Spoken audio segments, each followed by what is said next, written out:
ওপারে যাওয়ার এটাই যদি শেষ নৌকা না হতো, তবে আমি কিছুতেই এই নৌকায় উঠতাম না। তা যা বলেছো দাদা, মনে মনে ভগবানকে ডেকেই যাচ্ছি, এ যাত্রা যেন উদ্ধার করে দেয় গো। নৌকায় যে সমানে জল উঠছে। ও মাঝি ভাই, মাঝি ভাই, এই নৌকায় ফুটো হয়ে গেছে গো।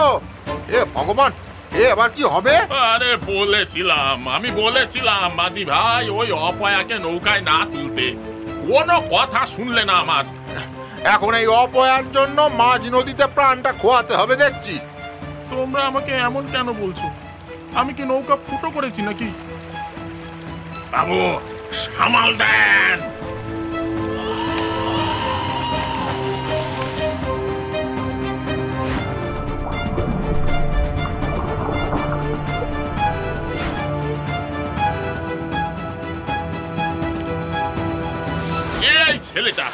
এই ছেলেটার জন্যই আজ এই অবস্থা।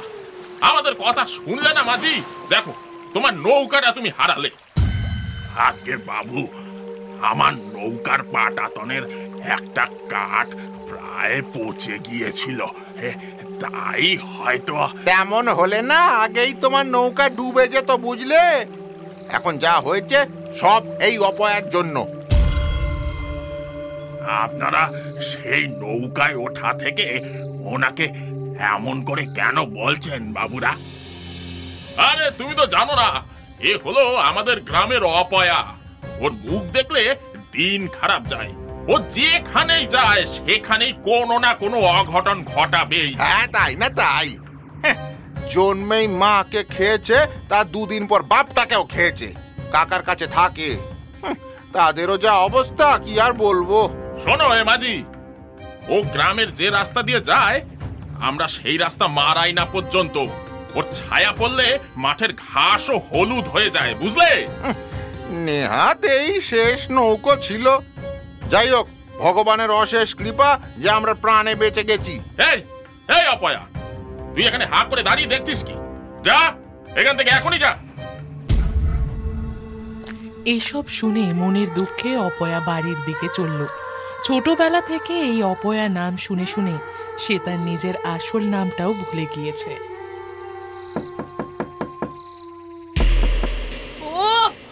এই রাতের বেলা যে একটু শান্তিতে ঘুমোবো তার জো নেই। এই কে রে? কাকি, আমি এসেছি, দরজা খোলো। হ্যাঁ রে, তোর তো সেই হাট থেকে সন্ধ্যেবেলা ফেরার কথা, এত রাত হলো যে? আসলে কাকি, মানে কি আসলে মানে করছিস? তা হাটের থেকে যে বাজার আনতে দিয়েছিল ওগুলো কোথায় রেখেছিস? বাজার তো নেই। হ্যাঁ, বাজার নেই মানে? আবার কোথায় কোন অঘটন ঘটিয়ে এসেছিস? হ্যাঁ, সত্যি করে বল অপয়া। আসলে বাজার নিয়ে ফেরার সময় বাজারের জিনিসপত্র নদীতেই ভেসে গেল, আর তাই এত রাতও হয়ে গেল কাকি। হে ভগবান, একটা কাজ যদি এই ছেলেটাকে দিয়ে হয় গো। কি মরতে যে এই অপয়াকে হাতে পাঠালাম কে জানে।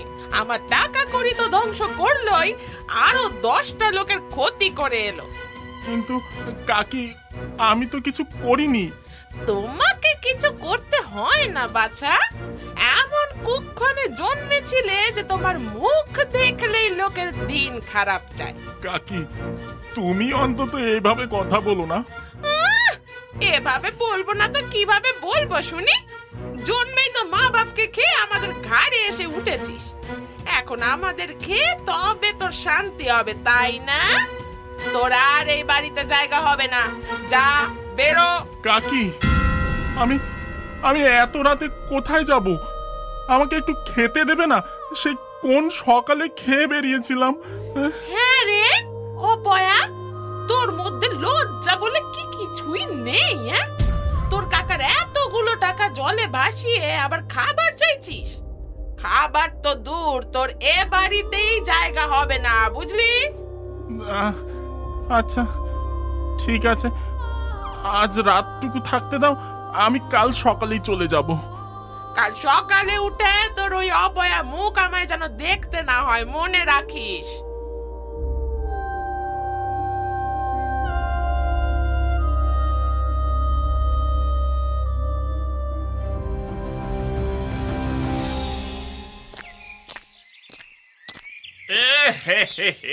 গেল গেল গেল, সব গেল। জমিদার মশাই, আপনার এই মামলা আর জেতা হলো না। মানে এসব ভুলভাল বকছো তুমি নায়েব? সাত সকালে মাথাটা খারাপ হলো নাকি তোমার? সামনে তাকিয়ে দেখুন কে আসছে। কেউ? জমিদার মশাই, ও হলো এই গ্রামের অপয়া। ওর মুখ দেখলে দিন খারাপ যায়। তোমাকে তো এতদিন আমি শিক্ষিত মনে করতাম না, আর তুমি কিনা এইসব পয়া অপয়া আজে বাজে কুসংস্কারে বিশ্বাস করো। বিশ্বাস না করে উপায় নেই জমিদার মশাই, আপনিও বিশ্বাস করবেন না হে নায়েব, এই সমস্ত জিনিসে আমার কোনোদিনই বিশ্বাস নেই, আর হবেও না। দেখবেন, আর যে মামলা লড়তে যাচ্ছেন তা আপনি জিততেই পারবেন না। তাই নাকি? হ্যাঁ, বেশ, দেখা যাবে। সকাল সকাল হাঁটার জন্য আর রাস্তা পেলি না? এই রাস্তা দিয়েই যেতে হলো তোকে? বুঝতে পারছি না আপনি এমন করে কেন বলছেন নায়েব মশাই। এবার তো পুরো দিনটাই মাটি হবে। নায়েব, থামো তুমি। এই ছেলে, কি নাম তোমার? আগে আমার নাম অপয়া। অপয়া আবার কারোর নাম হয় নাকি? আগে জমিদার মশাই, সবাই তো সেই ছোট থেকে এই নামেই ডাকে আমায়। বাপ মা একটা নাম দিয়েছিল বটে, সেসব কিছু আর মনে নেই। ছি ছি ছি ছি ছি ছি, এই গ্রামের মানুষের মানবিকতা বোধ এই পর্যায়ে নেমে গেছে ভাবতেই আমার লজ্জা বোধ হচ্ছে। তা এই নামে তোমাকে সবাই ডাকে কেন? আমি নাকি যেখানেই যাই সেখানেই কোনো না কোনো অঘটন ঘটে। আমার মুখ দেখলে মানুষের দিন খারাপ যায়। তাই তো আমার কাকিও আমার ঘর থেকে বের করে দিয়েছে। এখন কোথায় যাব, কি করব, কে জানে। আহারে, আচ্ছা শোনো, আজ বিকেলে আমার সাথে এসে তুমি একবার দেখা করো, ঠিক আছে? দেখি যদি তোমার কাজের কোনো একটা ব্যবস্থা করতে পারি। আপনাকে অসংখ্য ধন্যবাদ, অসংখ্য ধন্যবাদ জমিদার মশাই। আপনি যে কি উপকার করলেন আমার। আচ্ছা ঠিক আছে ঠিক আছে, যাও এখন। হায় হায় হায় জমিদার মশাই, এ আপনি কি করলেন? এই অপয়াকে আবার কাজ দেবেন বলছেন? এই নায়েব শোনো, এই পয়া অপয়া আমি মানি না। একটা অসহায় মানুষ বিপদে পড়েছে, তাকে সাহায্য করাটা এই গ্রামের জমিদার হিসেবে আমার কর্তব্য। আমি সেটাই করেছি। সাহায্য করতে গিয়ে আপনাকেই উল্টে না বিপদে পড়তে হয়। আর ও ও অপয়া কিনা সে আজ আপনি মামলা হারলেই বুঝতে পারবেন। চলো দেখা যাক কি হয়।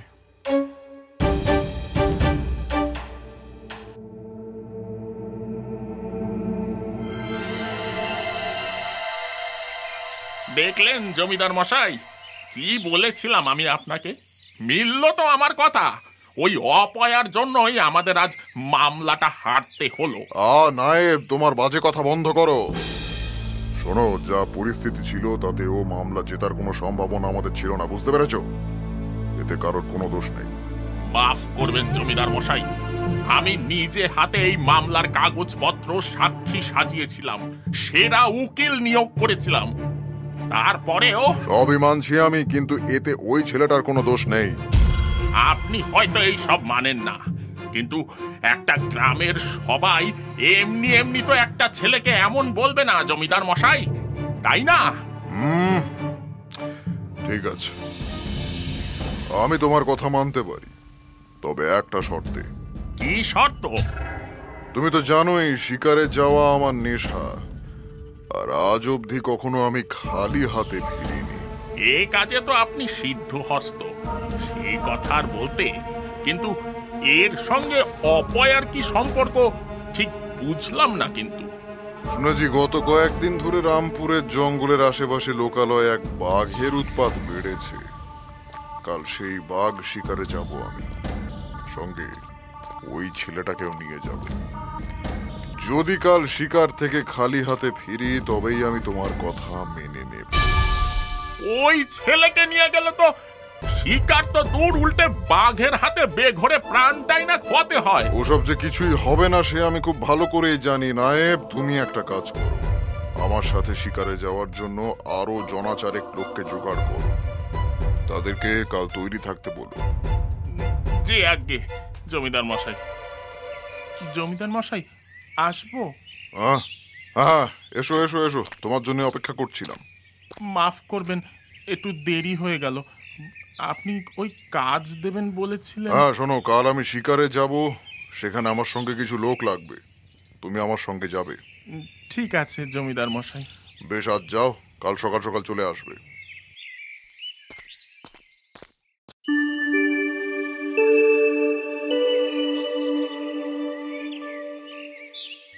না না নায়ব মশাই, ওই অপয়া গেলে আমরা কিছুতেই যেতে পারবো না, আমাদের মাফ করুন। আরে যাওয়ার ইচ্ছে কি আমারও কি আছে নাকি, কিন্তু জমিদার মশাইয়ের আদেশ তো আর ফেলতে পারি না। কি ব্যাপার কি নায়েব, সবাই এখানে জটলা পাকিয়ে দাঁড়িয়ে আছো কেন? হ্যাঁ, প্রস্তুতি এখনো শুরু হয়নি কেন? আগে আগে জমিদার মশাই, ওরা ওরা কেউ যেতে চাইছে না শিকারে। কেন হে, কি সমস্যা তোমাদের? টাকা পয়সা তো যথার্থ পরিমাণে দেওয়া হয় তোমাদের। অপরাধ নেবেন না জমিদার মশাই, আসল ব্যাপারটা টাকা পয়সার নয়। তবে হয়েছেটা কি? আগে জমিদার মশাই, এই অপয়া যদি আপনার সাথে যায় তবে আমরা যেতে পারবো না। বাড়িতে বউ বাচ্চা আছে, একটা অঘটন যদি। এই থামো তোমরা, কাল থেকে এই অসহায় ছেলেটাকে নিয়ে আজে বাজে কথা বলেই যাচ্ছ। এই সব কুসংস্কার থেকে বেরিয়ে আসো তোমরা। জমিদার মশাই, কুসংস্কার নয়, ও যেখানেই যায় সেখানেই অঘটন ঘটে। গত পরশু ওর জন্য দুর্ঘটনার শিকার হয়েছিলাম আমরা। হ্যাঁ জমিদার মশাই, ভগবানের অশেষ কৃপা যে আমরা সে যাত্রায় বেঁচে গেছি, কিন্তু আর নয়, আমাদের মাফ করবেন জমিদার মশাই। জমিদার মশাই, আমার জন্যই যখন এত সমস্যা, আমি না হয়। না, তোমাকে আমি নিয়ে যাবই। নায়েব, ওদের জোর করার দরকার নেই, তুমি বরং পাশের গ্রাম থেকে এক্ষুনি লোক আনানোর ব্যবস্থা করো। যে আগে জমিদার মশাই।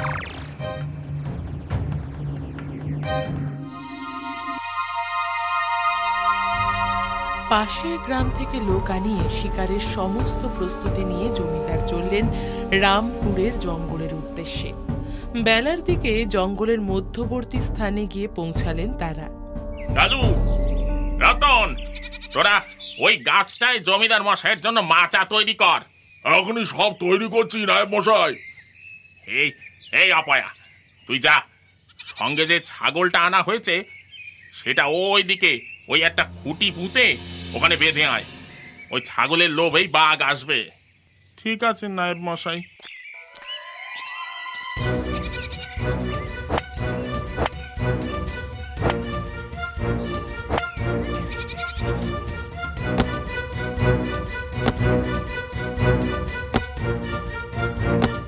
এই যে ভোলা, হরি, তোরা সব জিনিস ওই গাছটার নিচে গুছিয়ে রাখ।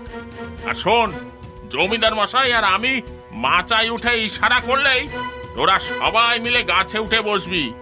ঠিক আছে নায়েব মশাই।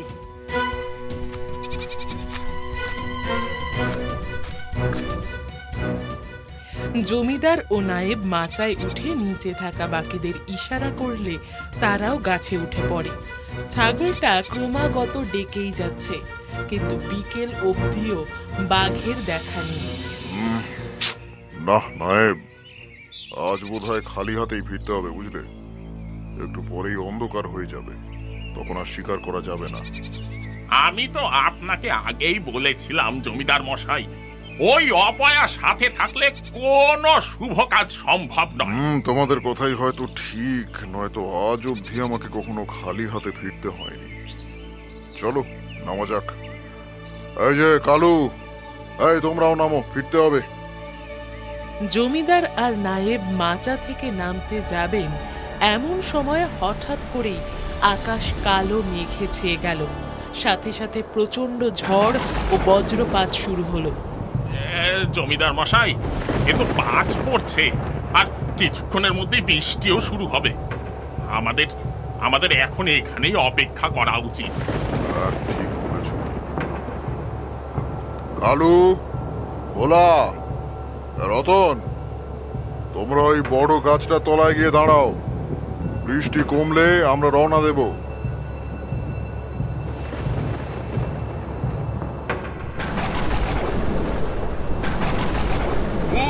আর ভাল লাগে না।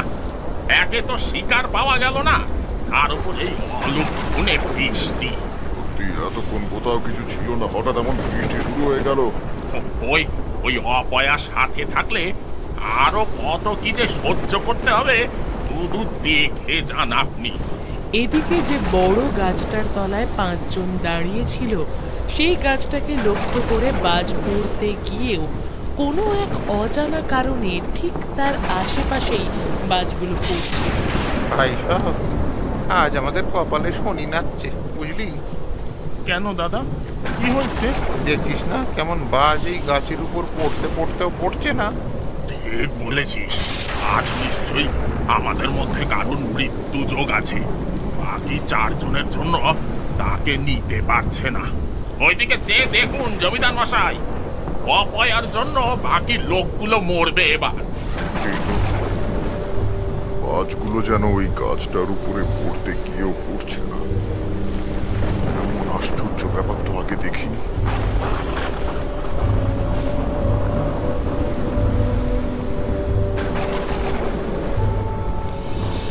এবার যদি একটা অঘটন ঘটে, তবে তবে আপনি নিজেকে মাফ করতে পারবেন তো জমিদার মশাই? তার চেয়ে বলি, ওই অপয়াকে ওখান থেকে ওদের বের করে দিতে বলুন। ও বেটা একা মরুক, বাকিরা তো বেঁচে যাবে। দেখো নায়েব, ওদের 5 জনের মধ্যে কোনো একজনের যে আজ শেষ দিন সে তো বুঝতেই পারছি।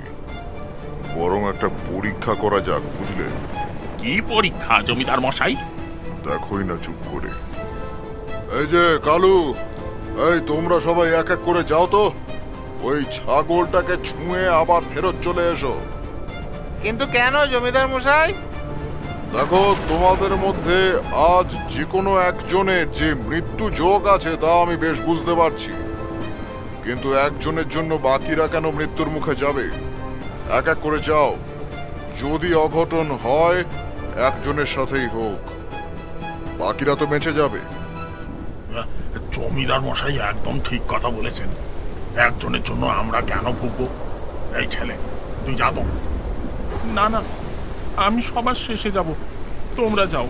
আরে থাক না, ও বাচ্চা ছেলে, ও সবার শেষেই যা। ভোলা, তুই যা। না না, আমার ভয় করছে, যদি আমার কিছু হয়ে যায়। আরে কাউকে না কাউকে প্রথমে তো যেতেই হবে, কিচ্ছু হবে না, যা তুই। জয় বাবা লোকনাথ, জয় মা কালী, আমাকে বাঁচিও মা গো, আমাকে বাঁচিও। জমিদার মশাই, এবার ফিরে যাই। হ্যাঁ, ফিরে এসো। আমি বেঁচে গেছি, আমি বেঁচে গেছি, আমার মরণ নেই আজ। এই কাল যাই না। ঠাকুর, এই অল্প বয়সে প্রাণটা নিও না ঠাকুর, একটু দেখো আমায়। জমিদার মশাই, জমিদার মশাই, এবার ফিরে যাই। হ্যাঁ, ফিরে এসো। ওরে, ঠাকুর তুমি বাঁচালে আমায়।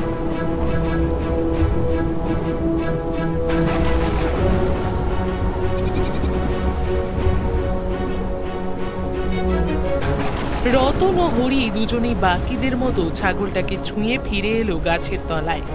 এবার অপয়ার যাওয়ার পালা। না না, আমি কিছুতেই যাব না।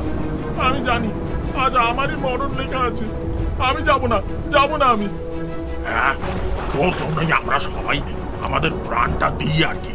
যা, তোকে যেতেই হবে। ওই অপয়াকে ঘাড় ধাক্কা দিয়ে বের করে দে, আজ ওরই মৃত্যু যোগ রয়েছে। নায়েবের কথা মতো বাকিরা ঘাড় ধাক্কা দিয়ে বের করে দেয় অপয়াকে। সে কাঁদতে কাঁদতে ভয়ে ভয়ে গিয়ে ছাগলটাকে ধরে।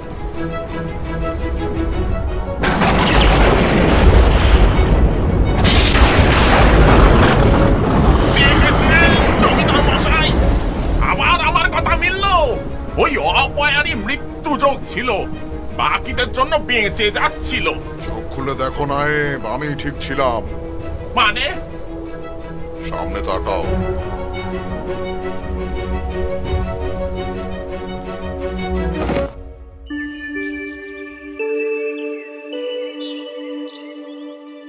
কি নায়েব, এখন কেমন বোধ করছো? আগে এখন ভালো আছি জমিদার মশাই। তা কি বুঝলে? আমি প্রথম থেকে যে কথা বলছিলাম তা মিলল তো?